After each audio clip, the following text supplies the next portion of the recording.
Thanks very much for that welcome, Sue. And everybody hear me okay? It sounds a bit echoey, yeah. Right, so I would like to just give you an update on the work that the Royal College of Midwives has been doing alongside RCOG, Attain and NHSI. And it's a brilliant workshop that we've been running, a multidisciplinary approach to safe care. And it started with, there you go, the work from Attain. And I'm working on the assumption everybody knows Attain. Anybody not know Attain and the work they do? All right, okay, great. Well, I'll take you through it then. Attain is the avoiding term admissions for the neonates. And it was a project that was set up a couple of years ago. And it was looking at the top 5 reasons for a term, supposedly healthy baby being admitted to the neonatal unit. So there's respiratory infection, hypoglycemia, jaundice and asphyxia. So this work has come on the back of the asphyxia working group. There were those 5 different working groups. And one of the challenges that Attain identified was that there was something like a 5-fold difference in admission to neonatal units for term babies. So babies who started off in pregnancy and in labour as normal and well, who were then admitted to the neonatal unit.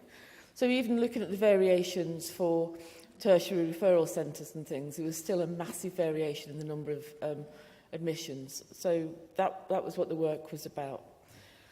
So the asphyxia working group identified a significant number of babies admitted with asphyxia and felt that there was an issue that was very much related to the labour ward care.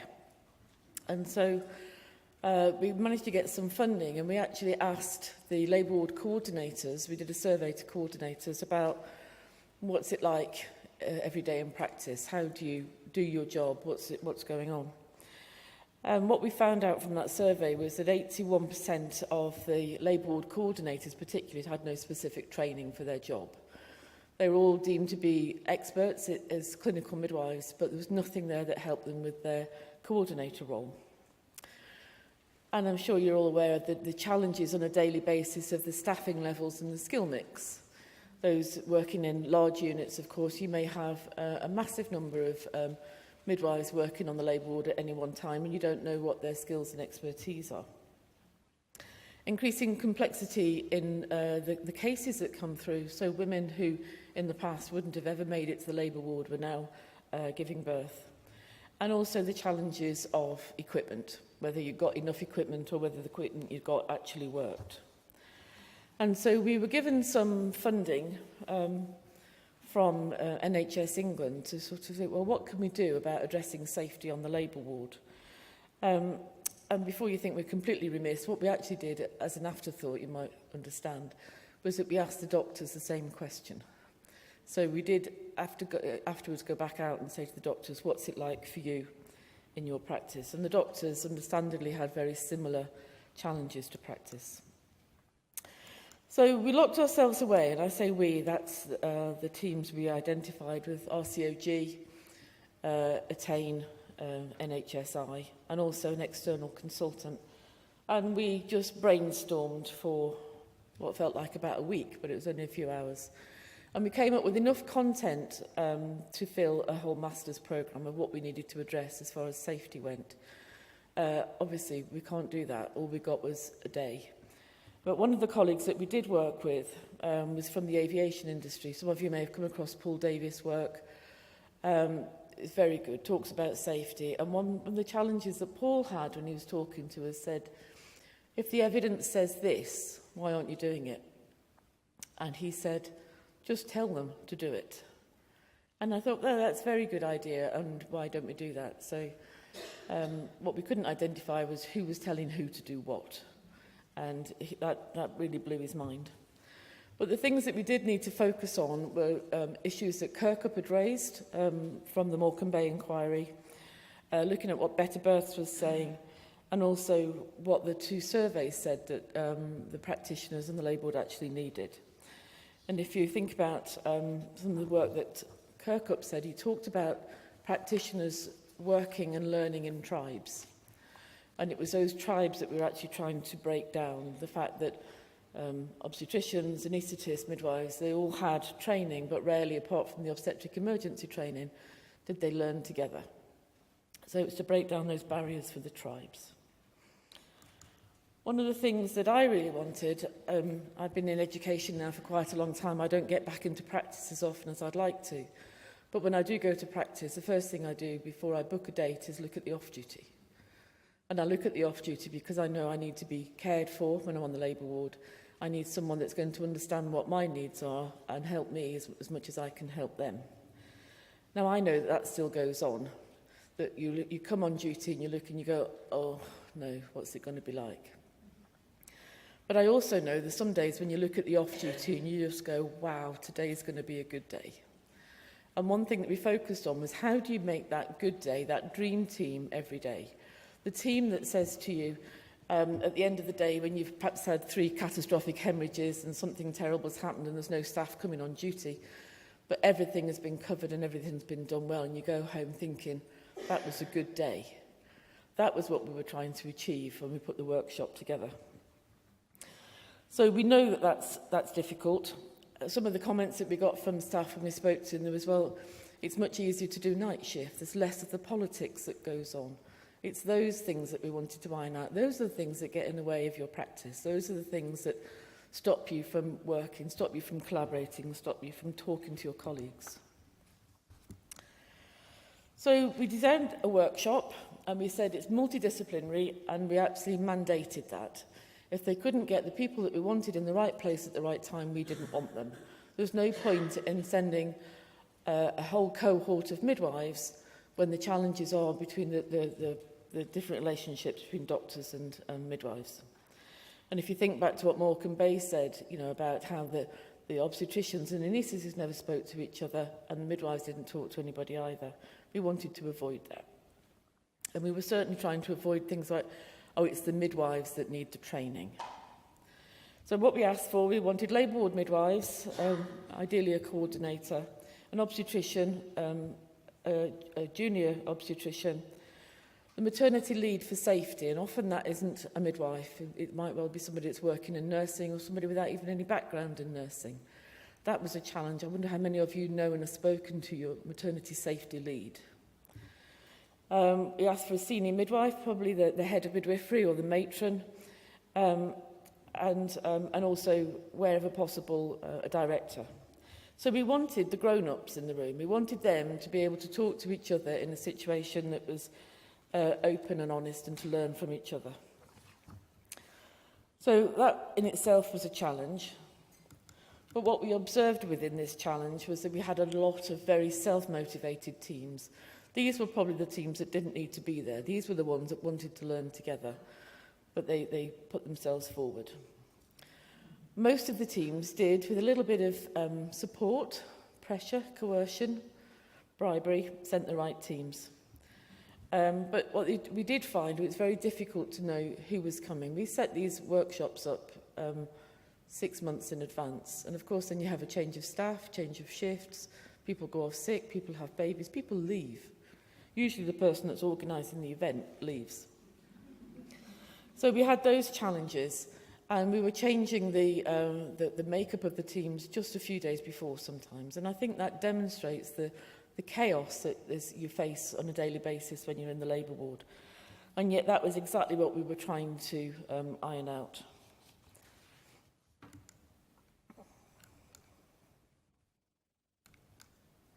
I'm pressing. Still pressing. There you go.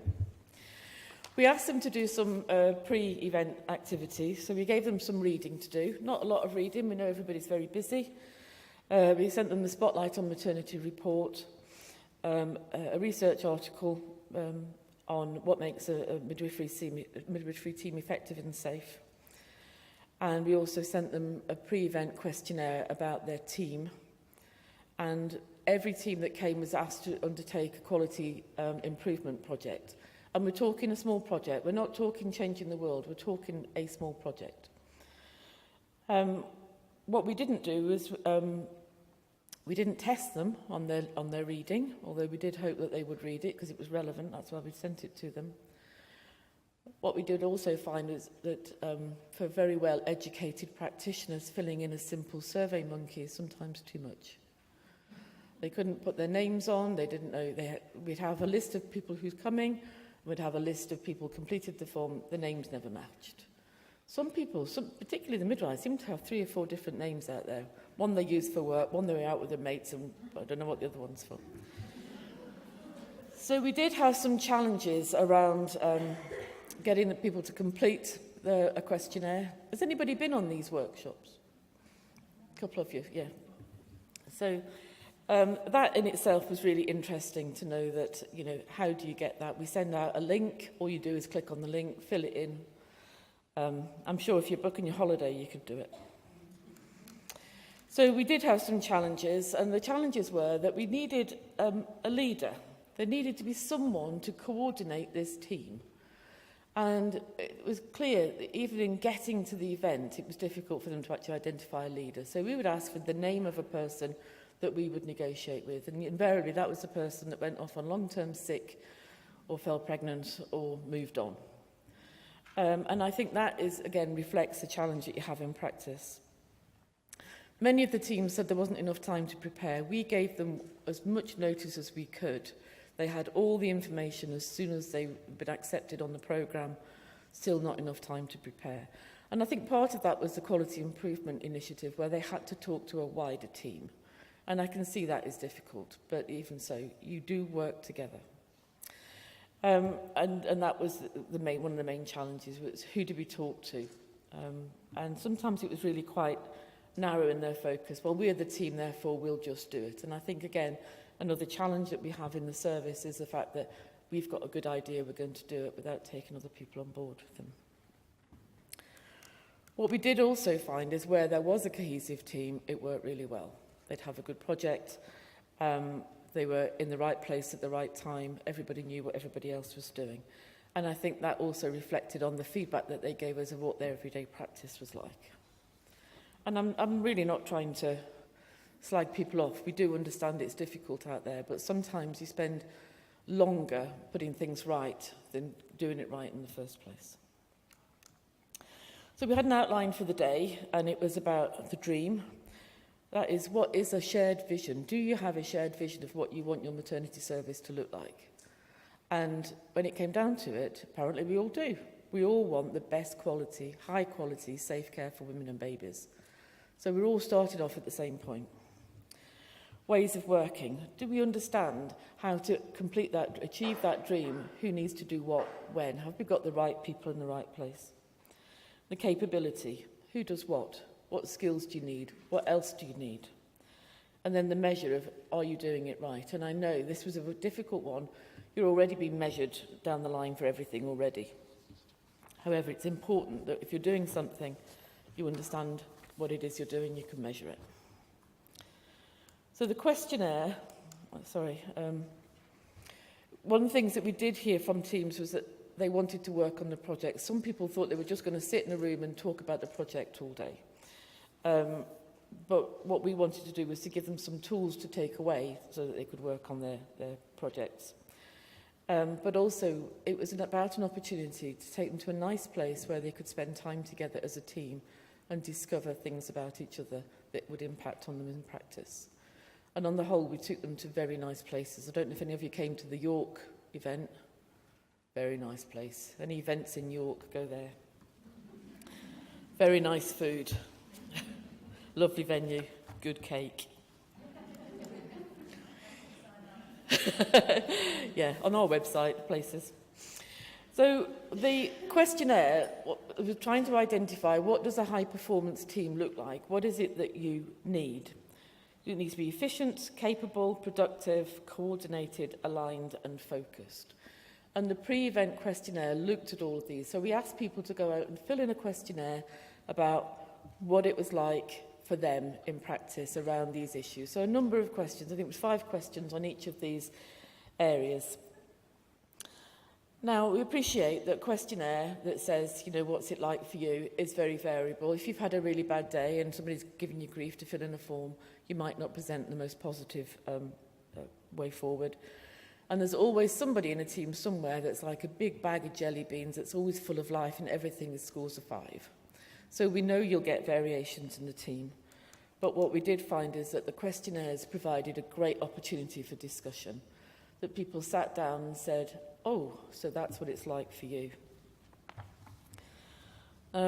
Once we'd completed the questionnaire, the teams were given only one set of data that looked like this for them to work around. We didn't give them all a piece of data because they would all only look at what it was like for them. So we give them this data and you can see how it focuses on each of the different elements that we'd addressed. And depending on the cohesiveness of the team would depend on the similarities. What we hadn't actually specifically said to anybody coming on the workshops was that the questionnaire wasn't anonymous. So when the data came out, it had people's initials next to it. And that was an opportunity for people to actually be upfront and honest and say, well, this is what it's really like for me. And often you'd find in the middle somebody that's completely outlying on their own, right in the middle, that thinks everything is just not working, not aligned, not focused, don't know what's going on. 9 times out of 10, that was the risk management midwife, because she saw a very different argument to somebody else. The head of midwifery often saw everything looking really good, because by the time she got to hear about things, the problems had been solved. So there were lots of issues, but it did give them the chance to actually say, well, I didn't know what that was like for you. Why do you think that we're not focused? And we spend a lot of time talking about that. And that generally brings the teams together. Oh, 5 minutes, goodness. I've got loads more to talk about. And then this is what the rest of the feedback looks like. So you can actually narrow it down. The different colours are the different areas. So you can really pull apart what it's like for you and to get people talking. A couple of the cohorts that came through found this approach to getting people to talk about what they were doing so useful that they've done it for a much wider team, and they've broken down that data to this is the midwives, this is the doctors, the anaesthetists, this is how it looks overall. So there's opportunities to do that. So say the discussions, variations and similarities, personality types were all different, and that's a good thing.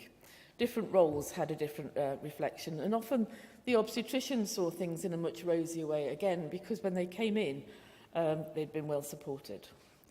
The interpretation of questions, we can all read things differently. And then, of course, in some cases, some of the data was missing, and that was because, as I say, some people just can't fill in a form. What was good was that the teams listened to each other and what they were sharing. They identified their traits and characteristics in colleagues, and it was that sort of, now that's why they're like that, now I understand. And they understood each other's roles slightly better, well, hopefully a lot better at the end of the day. Within the survey, we sort of looked at the workplace cultures to understand what the challenges were, and there was a lot of issue around the culture of the unit. And what we talk about is the smell of the place. You know, when you walk in, does it smell energised? Does it make you feel like you want to be there, or do you go in with a big cloud over your shoulders? So we looked at that. We had issues around equipment where people were saying we didn't have enough equipment, and one team said that, and the obstetrician said, I didn't know that, I've got a budget for equipment. Nobody spoke to him, nobody told him. When he turned up looking for something, somebody'd run around ragged finding it for him. So there are those sorts of issues. Also, there was one trust that had a lot of their stuff stolen. It was all on eBay, but they couldn't buy it back. So the team dynamics were very interesting to watch, and I think this is how it plays out in practice. For many teams, when they came together, they're a bit apprehensive. They're out of their, we've asked them to turn their phones off, heaven forbid. But we saw them grow together as a team. Simple things like, it's like that for you as well. So this cohesion, this understanding of shared challenges. But we had one team decided to go home in the middle of the afternoon and left one of their colleagues behind. They'd all decided, somebody was working nights, therefore they were going to be, so, if he's going, so am I. So they left one person behind. That person was very embarrassed. Also a comment from one team, and it was, from my observation, was a very dysfunctional team who actually said, yeah, this is quite nice, but it's not us that need it, it's the others. which made me think it's probably them that needed it. The quality improvement projects, we had loads of them, and you can actually find them on the RCM website under the leadership page. 3 recurring themes that came up. These are the top 3, about improving communication within the wider team, enhancing the quality of handover, and a better collaborative working processes. So some people, they have a meeting that starts at 9:15. The people they want don't turn up till 9:30. Change the time of the meeting. Not rocket science. We had 4 workshops to start with 8 teams in each, so over 200, almost 250 midwives and doctors coming. They loved it. That's because we give really nice cake. But we also had some very positive feedback. Informative day facilitated the team to have some difficult conversations, and there were some very difficult conversations to be had. They believed that if they carried on working together, it could change the team behaviour and make a more cohesive team. But very positive things, all of which impact on the safety of women and babies. This is one very specific one which came in 6 months after the event, where this midwife believes that the culture of her unit has completely changed as a result of one day's intervention with a small team coming along, and they've cascaded that work. So it can be very powerful if you get the right people in the right place engaging with each other. Not all good, of course, as you'd expect. Some people thought there was too much cake. But some people feel that the course would be better suited to newer people or teams with a poor performance. Now, we did get some feedback on that, and we do look at CQC reports, and we know what we're doing. People did find it difficult to relate to the project, and we can understand that, and that's something that we've actually changed. And then wonder what the point of the pre-course work was, because they weren't tested on it. So clearly don't see a benefit in reading something that talks about a spotlight on maternity safety, unless they're going to get a score at the end of it. I can be cynical at times. So where next? We did listen to the feedback. We plan to do a couple of events the following year, and we've done loads of events. But one thing we also discovered from the survey, but also from talking to the midwives in the group, that it was the labour ward coordinators that also needed some support. And on the back of that, we developed a workshop for aspiring labour ward coordinators. We've also introduced some flexibility about who's in the team, because we know it's difficult to get all of those people in the right place. And if they're committed, then hopefully they'll take back the right message. And we've also given them more opportunity to work on the project throughout the day. What hasn't changed is the fact that we do understand it's really, really tough out there. And sometimes when I hear teams, I just wonder how you're getting through the day. But you are, and you're all doing a really good job. But again, with some support, it can get easier. I say we plan to run 2 events in 2017, and we ran 7. And we've already run 2 events this year, and we've got 2 more coming up, because we haven't yet finished the work that we're doing. So there's a lot to be done. So it's a very quick run through what we do, but we do think that it's an opportunity to address safety in the workplace, and also to have work as a good place to be. So thank you very much.